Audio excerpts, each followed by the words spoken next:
Welcome to the Humanergy Leadership Podcast. My name is David Wheatley. We're here to talk leadership in small, bite-sized and practical chunks. Enjoy.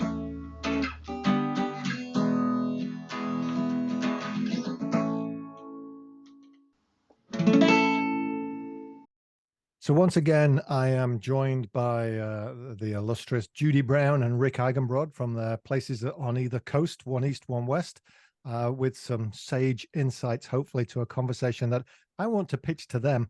And this comes from, I've been asked recently to see if there were mentors for particularly some young female leaders in organizations. And as I started looking for mentors, I started exploring, well, what's the difference between a mentor and a coach, and how do we delineate that so that there's clarity?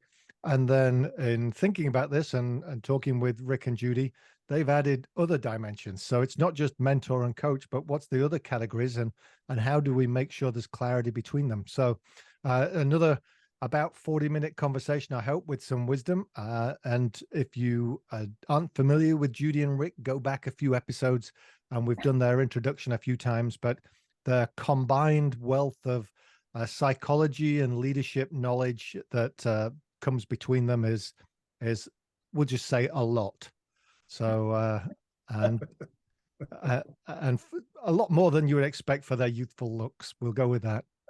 Wonderfully said. Whoa, now I know why we came, Judy. We came for the compliments. That's it. Yeah. The encouragement. We come for the encouragement. Yeah, we need that. So. Well, David, thank you for having us. And if you don't mind, your question really prompted interesting thinking to you. Peter Senge's term, C-level thinking, that is thinking about how you think about things. And on the surface, it's like, well, what's to think about? And then the more I think each of us individually gave some thought to this, the more the kind of landscape opened up.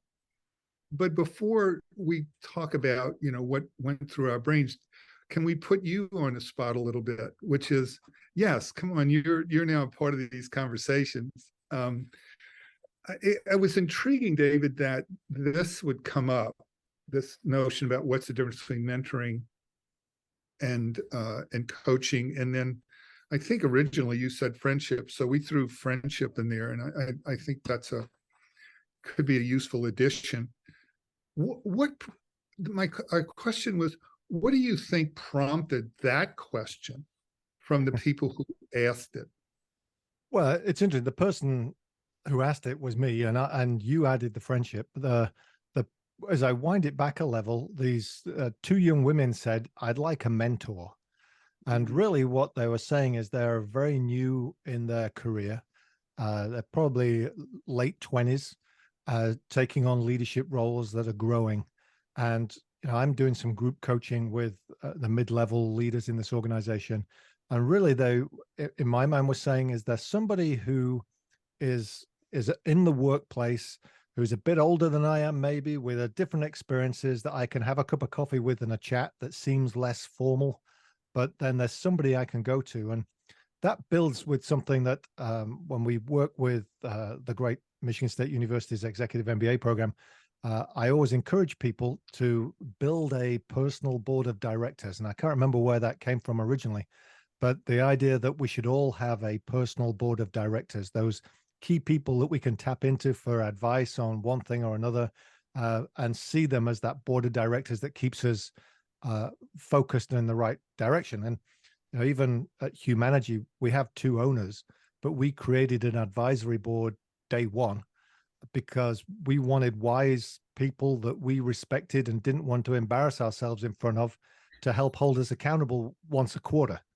And so the key is not that we present to them because they own the company. We present to them because we own the company, and they support us and like us and want to see us be successful, but are also willing to tell us when we're going down the wrong path or our thinking is wrong. And I think that these two individuals were saying, I need somebody else outside my organization because I've grown up in this organization. I maybe just left college and started this job, and I'm looking for somebody that is not my formal coach that is paid to hold my feet to the fire kind of thing. It's not my friend, but is somebody that I can tap into, that I can build a relationship with. And so as I was thinking about these people, it became, okay, well, how would I define what that is? And I thought, well, let me not do that alone when I've got wise help. You know, when you started us down this path, what came to mind for me was the question of mentors in my own life. And I realized that one really important mentor in my life, I think, chose me. It was a kind of reciprocal choosing, is what I would say, which I think is one of the things that strikes me about a really good mentor relationship. And that is more than we would expect it, particularly if I'm the young woman in my 20s, more than I would expect it. There is much more value being created in a reciprocal kind of way by the conversations that occur because of mentoring. And I was thinking particularly that if we stay open to the possibility that the mentor isn't at all what we expect. So my example would be John Gardner, who turned out to be an incredible mentor in my life, was a California Republican ex-Marine. Now, on the face of it, that would not be three categories that would necessarily, psychologist, that would have indicated to me that that's what I was looking for. If you sent out a job description, that wouldn't have been on it. But when I look at the 2 or 3 places in which he said something to me that created a major turning point in my life, I think it says something about the nature of that kind of mentoring. The first was when I was feeling as if I wasn't doing what I ought to be doing, feeling at sea as a young person. I said, I feel like I should be writing a book. And he said, don't worry about it. The book will tell you what you're supposed to write when the time comes. Stop fussing about it. And a group of people came into the room and he said, this is Judy Brown and she's writing a book. And I thought, what? And he was right. About 5 years later, I ended up writing the book. The book told me, I wouldn't have known it, but for his way of handling that dynamic with us. Well, just before you go on any further, and before I lose some of my listenership, he's not an ex-Marine. Oh, thank you. He is always a Marine. So yeah, right, and into the other side, which is where he is now. Yes, a Marine for life. Well done. Good catch. The thing that happened was when I wrote the book, I sent him a copy of it. And he said, it's a wonderful book, blah, blah, blah, blah, blah. It was very complimentary. He said, but you put 3 poems in the book and you're a poet. You should be a published poet. So he spotted something that I would never have spotted. And he really pushed me in that direction. He would write me notes that said, I still believe everything I said about the poetry, because I think he thought, and rightly so, I wouldn't pay attention to it. So the intervention of a mentor essentially helping you move from what you see as your path to something that you have gifts in that you've overlooked. And then the third thing was when I was in a very difficult work situation, and I wanted him to say to me, oh, you poor baby, it's such a miserable situation. I'm so sorry for you. You're doing a great job of hanging in there at this miserable place. Instead, he said to me quite calmly, it's important to know when to leave. I thought the Marine was going to say, suck it up. Yeah, no. And it took me 18 months to process that sentence. Right. So for me, that represents the kind of ways in which a mentor can make a real difference in someone's life, encouraging, redirecting, and offering advice that I'm going to say at the moment was not what I wanted to hear. I wanted to be praised for sticking it out, sucking it up, as you said. Not what I got from him. So then, and I'd be interested because I know Rick's got a long list, but so the reciprocal nature of the relationship, the seeing your gifts, the being encouraging, the redirecting, how many of those roles overlap with the role of a coach? And how do we distinguish between the two, the coach and the mentor? Rick, you want to weigh in on that because you've done a lot more of the coaching and have ways of thinking about this. Yeah, and that's kind of where my thinking took me, David. And I was really curious about what prompted the question. It's a great question. And now when you answered it and said, here's some young folks with a sense about, I'd like to have resources outside of me. Where are they? And what's the difference between all these resources and the labels? I mean, there's a word we haven't used here, and we could maybe throw it in, and that's sponsorship.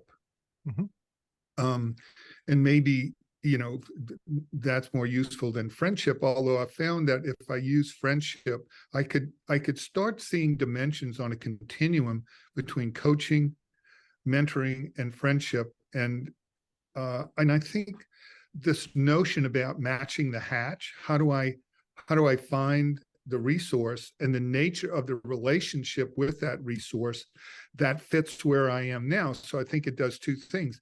It gets someone thinking about what is the nature of the question or issue or task I face. How do I frame that for myself to be clear? And that's really important. If you're going to reach out, to have done your homework first about being clear about what your best sense about what the need is that I have, then it makes it you more able to ask for the appropriate resource and find the appropriate resource and assess the appropriate resource. So that the difference, for example, between coaching and mentorship is really important. Or as you said, a board of advisors or sponsorship. Which do you really need? And to be clear about that allows you to make a better fit between the nature of the task you have and the resource you engage. So that's kind of where I went as the kind of overarching sense about why this is an important question. And I do, I deconstructed it a lot, and found that those roles are on a continuum. So, for example, let's take coaching. When you engage a coach, that sets in place, and you call it that sets in place a lot of things. One is it means that relationship is contracted a priori, and it is consciously contracted. Contracted means you say what you need and the coach says what they need. By the way, as an aside, I think the best, most sophisticated coaches are quite clear with potential clients about what they need from the client. It's not just I give you money and you give me whatever. That the coaching requires, in a sense, a kind of payoffs and promises, to quote a friend of mine, payoffs and promises on both sides. And that contracting process is the beginning of the work and is the beginning of being able to assess the goodness of fit. So that really great coaches will say, okay, this is what you want. I get it. Here's what I'm going to require if we engage. That's one of the hallmarks to me of coaching. It's contracted up front. Mentorship is contracted up front to some extent. And the difference for me between coaching and mentorship is things like, how long over time does that go? What is the nature of what you can expect from me? So, for example, coaching for me doesn't usually include active sponsorship. Mentoring can include active sponsorship over time, but also sponsorship doesn't have to necessarily include mentorship. So I think to be really clear about the nature of the help we need is really important, particularly for younger people and their ability to have a conversation with the appropriate resource. So when you're talking about sponsorship, the way I see that is that's a much more an internal. I've got a sponsor inside my organization who is an advocate for me, who is pointing out and giving me feedback when they see me trip up, but is somebody who's kind of grooming the path for my career inside an organization. And so that's where the overlap with a mentor sponsor could be the same spot. But I really like that formality of a coach is contracted. And Yeah, to the extent I have a CEO that I usually send people to as a referral, and he will tell you I fired him as a client. exactly. And that's because he wasn't doing what he said he was going to do. And so we were just wasting our time in the conversation. And I said, this is a waste of time. So until you're going to do something, then let's not meet.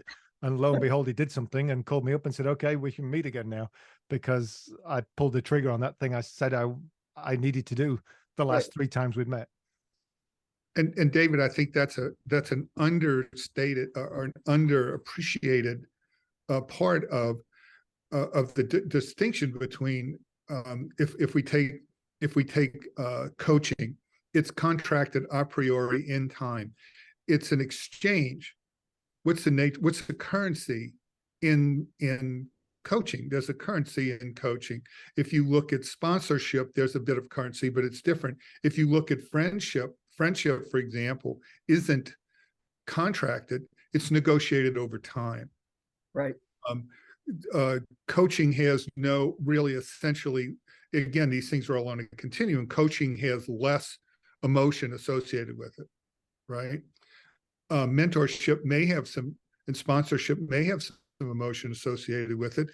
Friendship, a hallmark of friendship is the role of emotion. Right.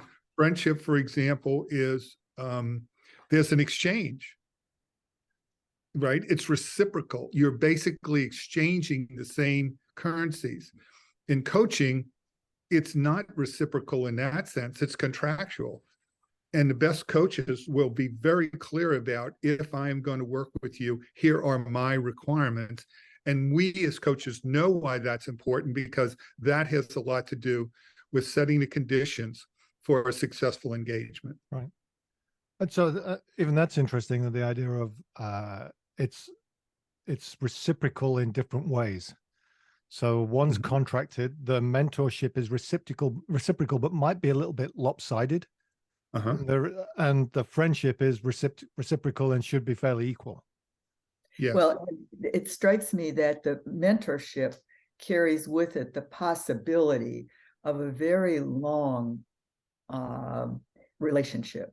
Without, and I, in my own experience with both the person that I mentioned before, but also someone I've identified as a mentor for me now, there's a sense of kind of timelessness to it. The mentor I mentioned, who has since passed from this earth, is still filling my head with good ideas, and so there's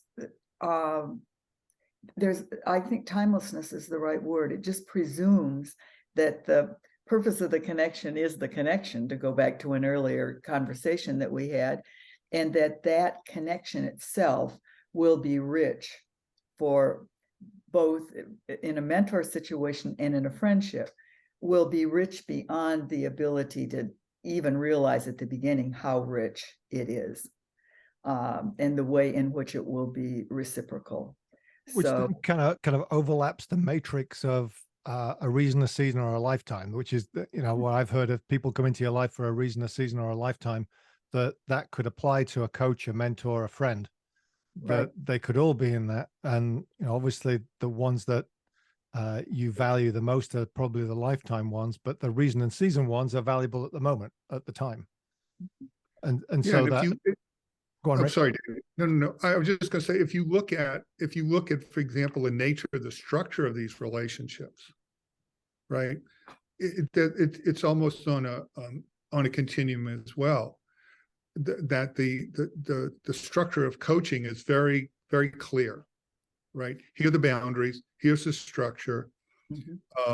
And with mentorship, that structure gets more expansive and more more flexible, and in friendship even more so.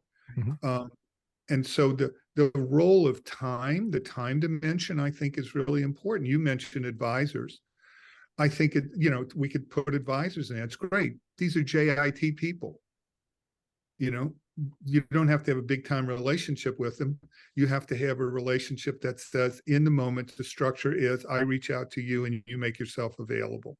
Right. So for people to be clear, again, to me, it takes me back to be clear about the nature of the need so Mhm. that you can make great judgments about the nature of the resource and the nature of the relationship you will have with that resource.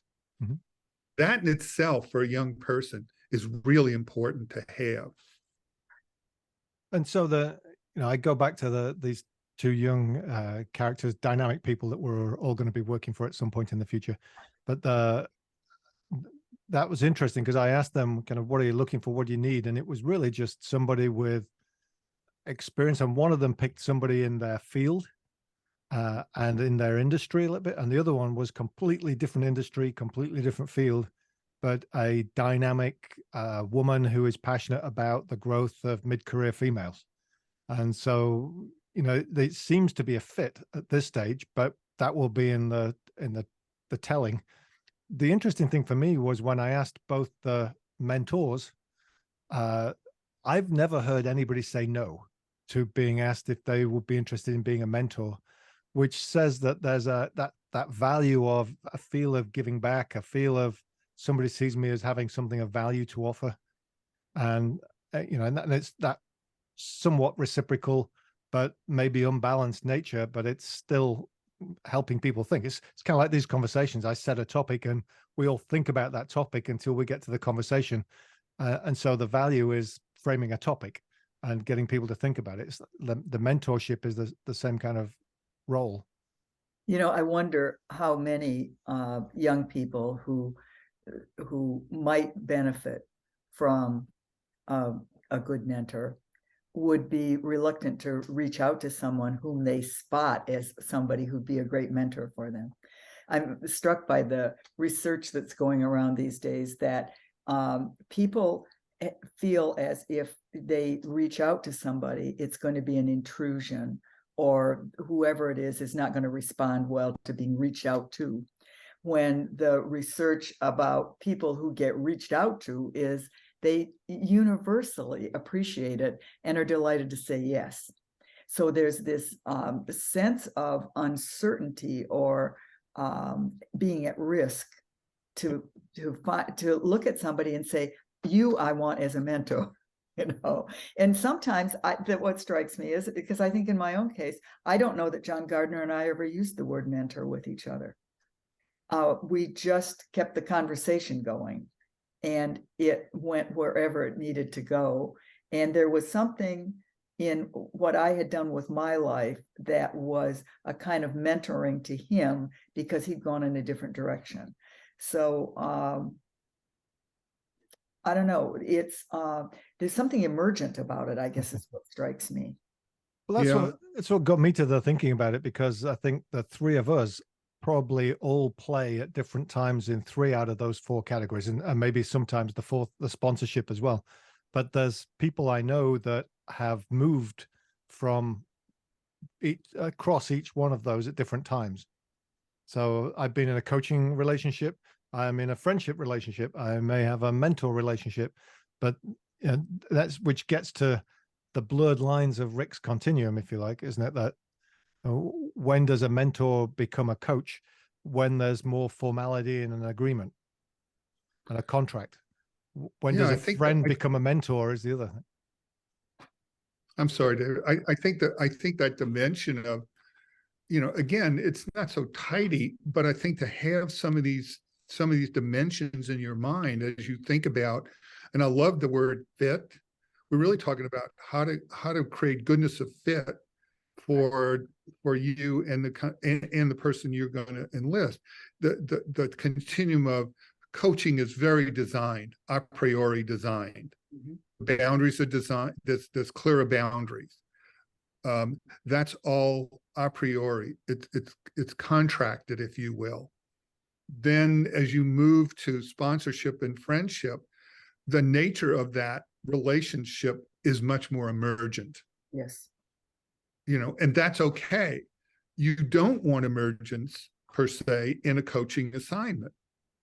On the other hand, what strikes me is, and I think I'm lucky to have one long-term friend who is a very gifted coach beyond the my new friend on the screen here, Rick Eigenbrod, who is a very gifted coach, but my long-term friend Mary will be in a conversation about something I'm wrestling with, and it's a friendship conversation, and then she'll take a breath and say, can I offer you some advice?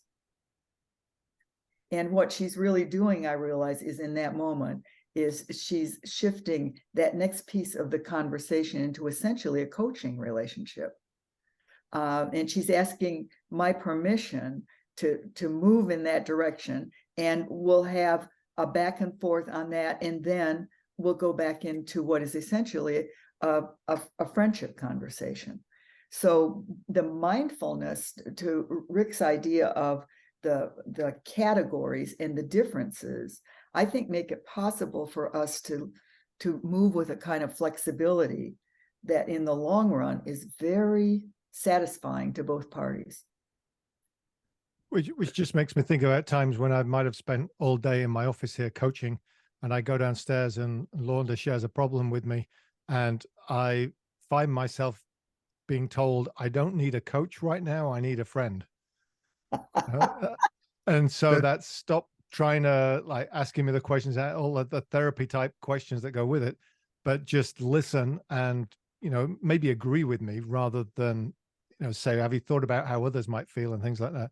Right. Which so that's that. I like that Mary's intention to do that with you, right, and to kind of take off one hat and purposely ask permission to put on another hat. right. I mean, it's what my daughter Meg said at one point to me in the midst of one exchange or other. She looked at me very directly and said, "Mom, I'm not your client."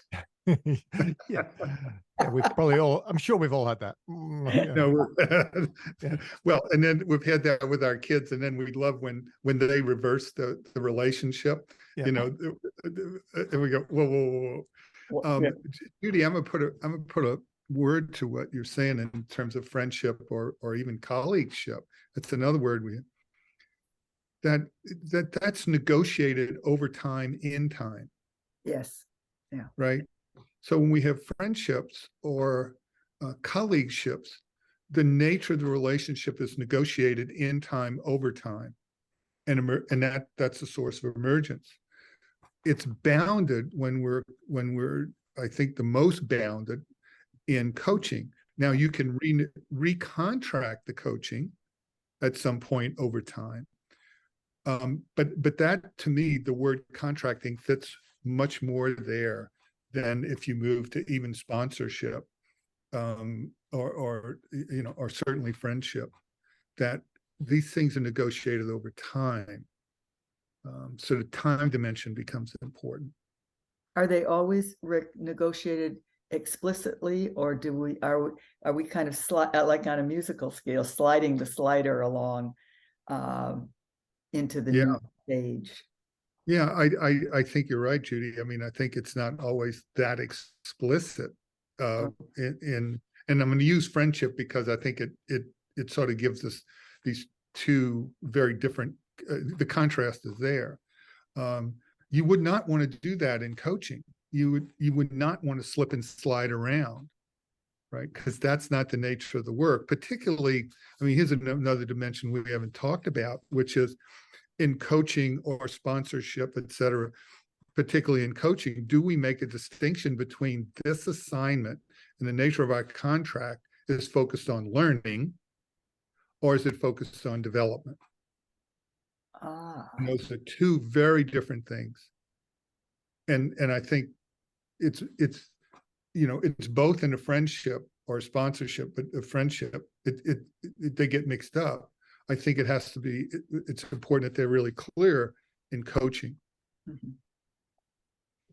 Yeah, so we would start many of our coaching engagements with a very clear, what's the expectations, what's the results you're looking to see, what are the relationships you're wishing to build internally and externally, and what's the leadership capabilities you're looking to grow and develop.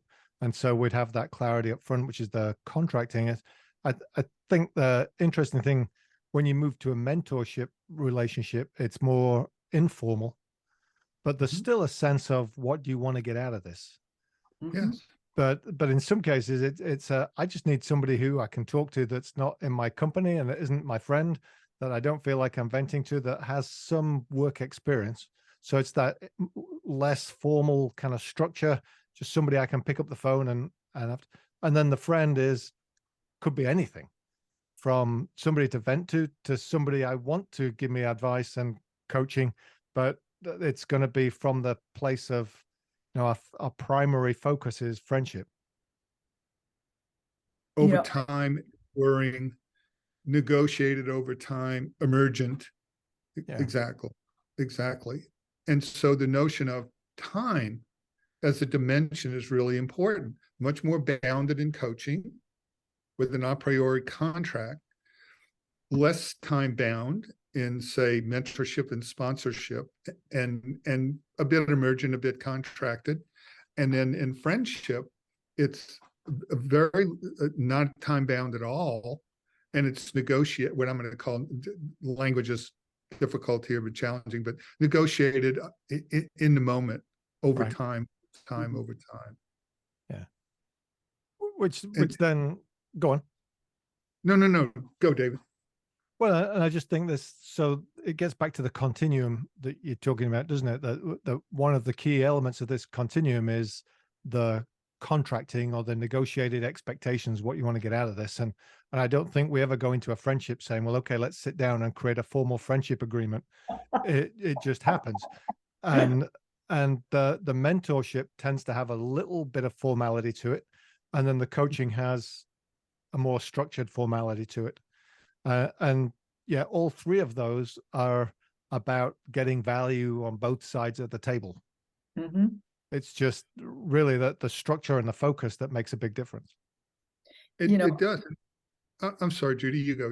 Yeah. I found myself today saying, what are we looking for? And these are the words that came out when we're looking for some kind of connection, and maybe we don't have a good word for it yet, but to be clear about what is it we're looking for, these words came out.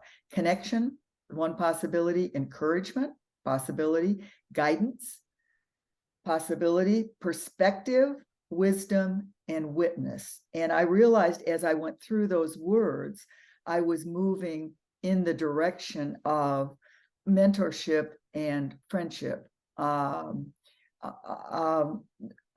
David White wrote a piece on friendship, and he said that the purpose of friendship is not at all to improve ourselves or the other. The purpose of it is witness. That is to accompany another in a season of our life, along a particular patch of the road. And I think that sense of witness is really powerful, because that's very neutral. That means you're traveling with the person.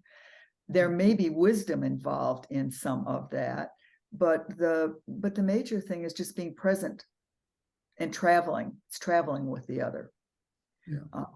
So somehow that strikes to me as an important distinction. That's just interesting. It resonated really with me, because Lorna and I will often say we're the best version of our friendship when we're traveling. Wow. And I think it's kind of interesting that, and part of that is we prefer to do it together because of that shared witness, the experience. We see it, we can talk about that, we can reflect back on what we saw. And it's something about that. I really like the language you put in there, Judy. Rick? There was just again, these conversations are so rich because they invite you to think about, what we don't think about and what's right in front of us. I'm aware, Judy, as you were talking, there's another dimension. It's information, right? We get information and knowledge. Mm-hmm. Each of those different structures. Let's be clear about what's matching the hatch. There's another dimension here that is embedded, I think, in our conversation, and that's the notion of the nature of the relationship vis-a-vis equality. Mm-hmm. You know what I mean? It's a coaching assignment. There's a knower and a learner. We're not equals in any way. Right. And I think subtly that affects the nature of the interaction in a relationship. I'm the knower, you're the learner. the mentorship has some of that, but there may be more. Again, it's on a dimension. But if you go to the other side, which is friendship, there's an equality there. And that equality, that sense of equality or not equality, I think is an important dimension as well.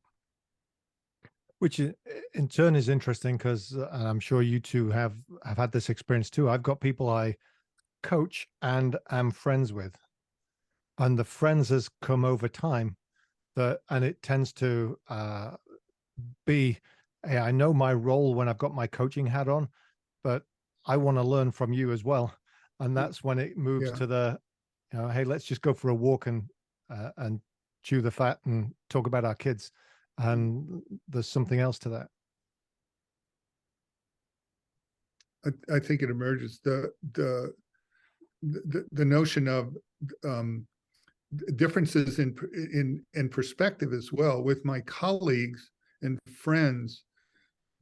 What they know about my life, is much broader than in coaching. So there's a boundedness, if you will, across this dimension as well that we need to pay attention to, or respect, or be aware of as we're going about this notion of goodness of fit.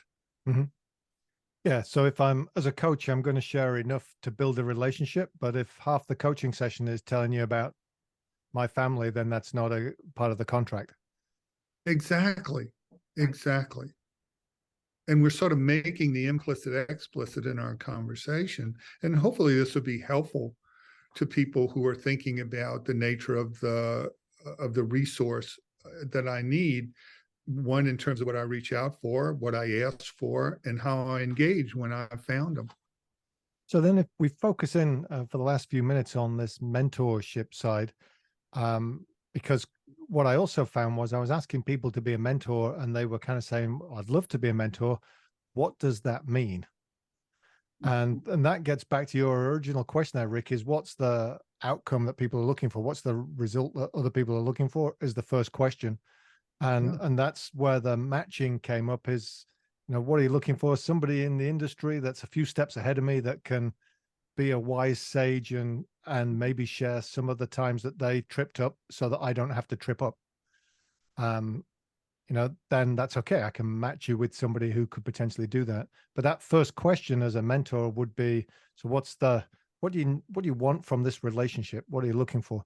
And I think the first question in trying to match people with mentors is that same question. Absolutely, David. And they did it right out. Well, would you, and again, we use these labels, right? And we don't necessarily use them with discernment or with real understanding of the differences. And so when you ask that person, would you be a mentor? They're going, what are you looking for? It's a great question. Right? Yep. Yeah. But then I think the challenge is that that it can't so easily be put in a box. That is, the person who's looking for something, I think often doesn't know exactly what they're looking for. They might be able to put some words on it, and it might help in the match. But it may well be that the great power that comes out of that match is in dimensions that neither of them had in mind going in. That's where the kind of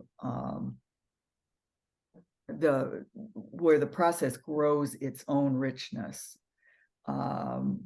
It goes back a bit to the conversation we had earlier about the difference between a goal and a direction. All right, in some ways, we're talking here about direction rather than goal, because when we're thinking in terms of direction, then there's a much richer potential to the relationship. And Judy, I think coaching has more of a destination association. Right. Yep. Associated with. Just to put this in context, I was invited to be a part of a program, a sponsorship program in a big company. And what we ran into was this conversation.